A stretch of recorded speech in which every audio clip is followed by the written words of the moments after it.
আজ এমন এক পুরি বানাবো যেখানে নেই আলাদা করে পুর ভরার ঝামেলা। তবুও প্রতিটা কামড়ে মিলবে তিন রকম স্বাদের চমক। আটা, আলু আর সুজি এই তিন জিনিসেই তৈরি হবে ফুলকো সুস্বাদু একদম ইউনিক এই পুরিগুলো। পুর নেই তাতে কোনো ভয় নেই, স্বাদে থাকবে পরিপূর্ণতা। আসসালামু আলাইকুম everyone, welcome back to my channel. চলুন তাহলে রেসিপিটি শুরু করি। এখানে মাঝারি সাইজের দুইটা কাঁচা আলু ছোট ছোট করে কেটে ধুয়ে পরিষ্কার করে পানি ঝরিয়ে নিয়েছি। আর ঝালের জন্য কিছু কাঁচামরিচ কুচি নিয়েছি। এবার কাঁচামরিচ আর এই আলুগুলো খুব ভালোভাবে মিহি পেস্ট তৈরি করে নেব। এবার আলুগুলো খুব ভালোভাবে মিহি একটা পেস্ট তৈরি করে নিয়েছি। এখন আলুর এই মিশ্রণের সাথে কিছু মশলা অ্যাড করে দেব। শুরুতেই দিয়ে দিচ্ছি 1 চা চামচ রাঁধুনি মশলা, সেই সাথে দেব 1 চা চামচ ধনিয়া গুঁড়া, আরো দিয়ে দিচ্ছি 1 চা চামচ গরম মশলার গুঁড়া, কালো জিরা হাফ চা চামচ, ঝালের জন্য 2 চা চামচ শুকনা মরিচের গুঁড়া ব্যবহার করব। এই নাস্তাটা একটু ঝাল ঝাল খেতে খুব ভালো লাগে, তবে ঝাল আপনারা আপনাদের পছন্দ মতো অ্যাড করতে পারবেন। 1 চা চামচ দিয়ে দিচ্ছি হলুদের গুঁড়া, পরিমাণ মতো লবণ, হাফ চা চামচ বিট লবণ, ধনিয়া পাতা কুচি দেব হাফ কাপ, আরো দেব হাফ কাপ সুজি, 1 টেবিল চামচ চিনি। এই সকল উপকরণগুলো খুব ভালোভাবে মিশিয়ে নিতে হবে। আচ্ছা, এখানে যদি কোনো একটা মশলা আপনারা চেঞ্জ করতে চান, অর্থাৎ কোনো একটা মশলা বাদ দিয়ে আপনারা নিজেদের থেকে অ্যাড করতে চান, সেটাও কিন্তু করতে পারবেন। এখন আলুর মিশ্রণের সাথে শুকনো উপকরণগুলো খুব ভালোভাবে মিশিয়ে নিতে হবে। তারপর এই মিশ্রণটি অবশ্যই ঢেকে 5 মিনিট রেস্টে রাখতে হবে। আর এই 5 মিনিট রেস্টে রাখলে হবে কি, সুজিগুলো খুব ভালোভাবে ভিজে ফুলে উঠবে। এই তো 5 মিনিট পরে মিশ্রণটি কিন্তু এখন অনেকটা ঘন হয়ে গেছে আর সুজিগুলো একদম ফুলে উঠেছে। এখন আলু আর সুজির এই মিশ্রণটি দিয়ে পারফেক্ট একটি ডো তৈরি করে নিতে হবে। তার জন্য আমাদের লাগবে কিছুটা আটা। আটার পরিবর্তে এখানে ময়দাও ব্যবহার করতে পারবেন। শুরুতে হাফ কাপ আটা ব্যবহার করব। একবারে বেশি আটা দিয়ে কিন্তু ডো তৈরি করা যাবে না, তাহলে ডো খুব বেশি শক্ত হয়ে যাবে। তাই অল্প অল্প করে আটা অ্যাড করে দিয়ে পারফেক্ট একটি ডো তৈরি করে নেব।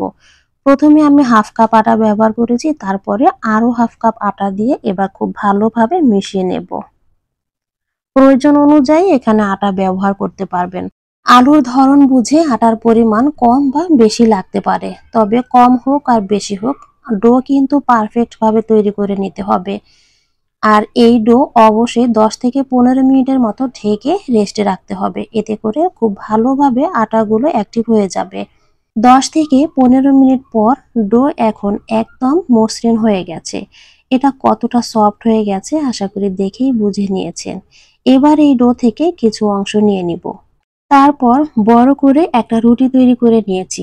আর এই রুটি খুব বেশি পাতলাও হবে না, আবার খুব বেশি ভারীও হবে না। দেখতে ঠিক এরকম হয়েছে।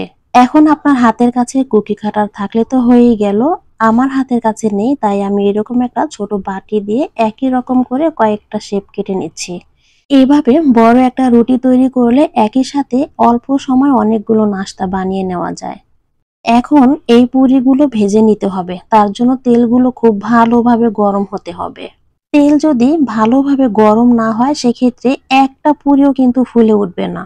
প্রতিটি স্টেপ খুব নজর দিয়ে করতে হবে। ভালো ফলাফল পেতে হলে ভালো করে তৈরি করতে হবে। কিছুক্ষণের মধ্যেই দেখবেন পুরিগুলো খুব সুন্দরভাবে ফুলে উঠেছে। এখন চুলার তাপমাত্রা মিডিয়াম হিটে আছে। ফুলে ওঠার সাথে সাথে চুলার তাপমাত্রা লো হিটে রেখে পুরিগুলো ভেজে নিতে হবে। আর উপর থেকে হাতা দিয়ে এরকম তেল ছিটিয়ে দিলে হবে কি, সবগুলো পুরি খুব সুন্দরভাবে ফুলে উঠবে। আসলে অনেক টিপস অবলম্বন করতে হয় একটা রান্না খুব ভালোভাবে তৈরি করতে হলে।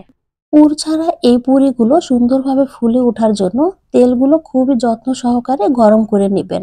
ভালোভাবে যদি তেলগুলো গরম না হয় সেক্ষেত্রে কিন্তু পুরিগুলো কোনোটাই ফুলবে না। এখন এই পুরিগুলো দোনটা পাশ খুব ভালোভাবে ভেজে তুলে নেব।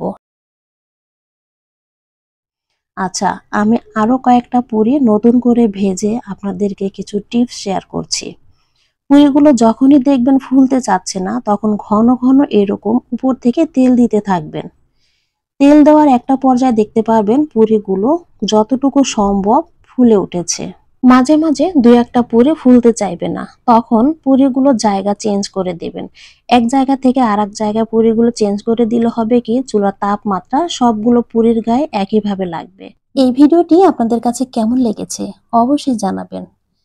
এমনই সহজ আর নিত্য নতুন ভিডিও পেতে চ্যানেলটি সাবস্ক্রাইব করে পাশে থাকবেন। এই ভিডিওটি যদি ফেসবুক থেকে দেখে থাকেন তাহলে অবশ্যই পেজ ফলো দিবেন।